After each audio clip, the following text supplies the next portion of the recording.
Bienvenue pour cette exploration d'un sujet grave, les armes de destruction massive, toujours au cœur de la sécurité mondiale. Effectivement. On s'appuie aujourd'hui sur des extraits d'un rapport Armes de destruction massive, danger et contrôle. Hmm. L'idée, c'est de comprendre un peu mieux ce que sont ces armes, qui les a, et pourquoi elles restent une menace aussi persistante. C'est ça. Et l'ombre d'Hiroshima, de Nagasaki, nous rappelle l'enjeu, évidemment. Absolument. Alors, pour commencer simple, qu'est-ce qui définit une ADM au juste? En gros, c'est leur capacité à faire un nombre massif de victimes, des dégâts énormes. Oui, et sans distinction. Exactement, sans distinction, et puis avec des effets qui durent bien au-delà de l'impact initial. C'est ça qui les différencie des armes conventionnelles. D'accord. On utilise souvent l'acronyme NRBC, vous savez, nucléaire, radiologique, biologique, chimique. Oui, avant on disait NBC, non? C'est ça. Le R pour radiologique a été ajouté. Et parfois, on inclut même d'autres types d'armes aux effets dévastateurs. Ça montre que le concept évolue, qu'il est plus complexe. Parlons du nucléaire alors, c'est peut-être le plus connu. L'énergie vient de la fission, c'est ça? Ou de la fusion? Oui, fission d'atomes lourds ou fusion d'atomes légers. Les deux libèrent une énergie colossale. Et les conséquences? Une chaleur inimaginable, j'ai lu près de 7000 degrés au point d'impact. Oui, chaleur extrême, ondes de choc dévastatrices, et puis les radiations intenses immédiates et différées. Le rapport Source insistait là-dessus. Après une explosion comme à Hiroshima, on parle de 70 000 à 140 000 morts directes ou très rapides. Mhm. Tout aide humanitaire d'ampleur devient juste impossible. Sans parler des effets à long terme, les cancers, etc. Tout à fait. Et les autres types, ils ne sont pas moins inquiétants. Les armes chimiques, ce sont des substances toxiques. Elles sont interdites, non? Par une convention. Oui, la CIAC, la Convention sur l'interdiction des armes chimiques. Elle est quasi universelle, 193 États partis. Mais le rapport souligne quand même des inquiétudes. Ah oui, Oui, il y a eu l'utilisation prouvée en Syrie, des allégations en Ukraine. Ça montre que l'interdiction n'est pas toujours respectée. d'accord. Et le biologique? Alors là, ce sont des organismes vivants, bactéries, virus. Le danger, c'est leur capacité à se multiplier, à se propager. Potentiellement de façon incontrôlable. Exactement. Il y a bien une convention, la KBT, mais, et c'est un point clé du rapport, elle n'a pas de mécanisme de vérification fiable. C'est son gros point faible. Ah oui, ça c'est un problème. Surtout avec les progrès en biotechnologie, ça ouvre la porte à ce qu'on appelle le double usage. Le double usage. C'est-à-dire que des technologies civiles pourraient être détournées en armes? C'est ça? Précisément. Des labos, des équipements pour la recherche médicale, par exemple, pourraient servir à créer des armes. Et puis, il y a les armes radiologiques, les bombes sales. Ça, c'est différent du nucléaire. Oui, très. Ça utilise un explosif classique pour disperser des matières radioactives. L'effet principal, ce n'est pas l'explosion atomique, mais la contamination, la panique. Et la décontamination doit coûter une fortune, énormément. Et un point important, les matériaux peuvent venir de sources civiles, médicales, industrielles. Du coup, potentiellement plus accessibles.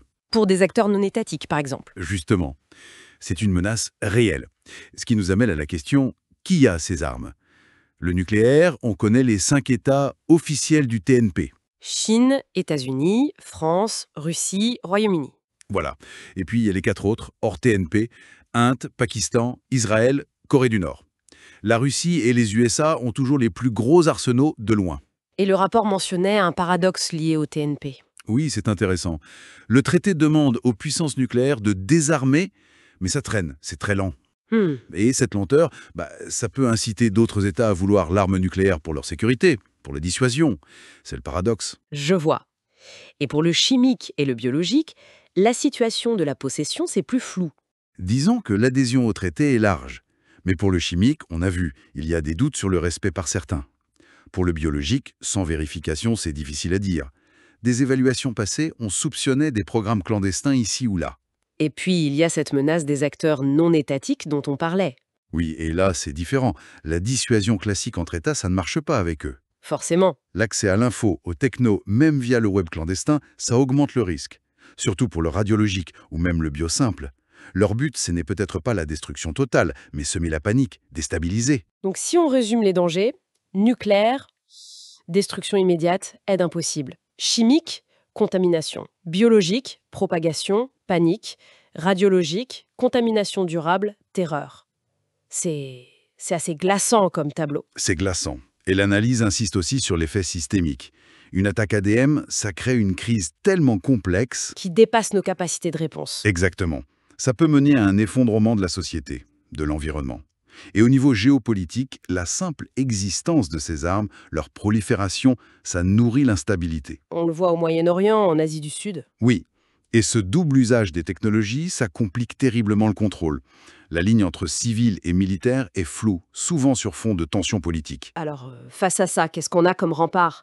On a parlé des traités, TNP, CASC, CABT, il y a le TIAN aussi plus récent. Oui, le traité sur l'interdiction des armes nucléaires. Et puis les organisations, l'IEA pour le nucléaire, l'OIAC pour le chimique. Et l'ONU avec la résolution 1540 contre la prolifération vers les acteurs non étatiques. Voilà, le cadre existe, les normes sont là, mais le grand défi, c'est le fossé entre les textes et la réalité, l'application et surtout la vérification. C'est ça le nœud du problème. Oui, la CIAC a eu des succès, des destructions de stocks, mais la KBT, sans vérification, c'est limité. Le TNP qui patine sur le désarmement. Les défis restent énormes. Vérifier, surtout le bio, gérer le double usage, contrer le financement clandestin, le non-respect. Dans un climat international tendu. Donc en conclusion, malgré des décennies d'efforts, les ADM, qu'elles soient nucléaires, chimiques, biologiques, radiologiques, restent une menace complexe, évolutive. Tout à fait. Une menace qui vient des États, mais aussi d'acteurs non étatiques. Et on se heurte toujours à ces difficultés de contrôle, de vérification. C'est une réalité préoccupante. Et ça nous laisse peut-être avec une question pour l'avenir. On a déjà du mal à maîtriser les technologies ADM qu'on connaît. Comment les systèmes de contrôle internationaux vont-ils pouvoir s'adapter assez vite? S'adapter pour prévenir des catastrophes liées à de nouvelles capacités qui émergent. Je pense à la bio-ingénierie avancée, à l'intelligence artificielle. On commence à peine à voir leur potentiel déstabilisateur. C'est une vraie interrogation pour demain.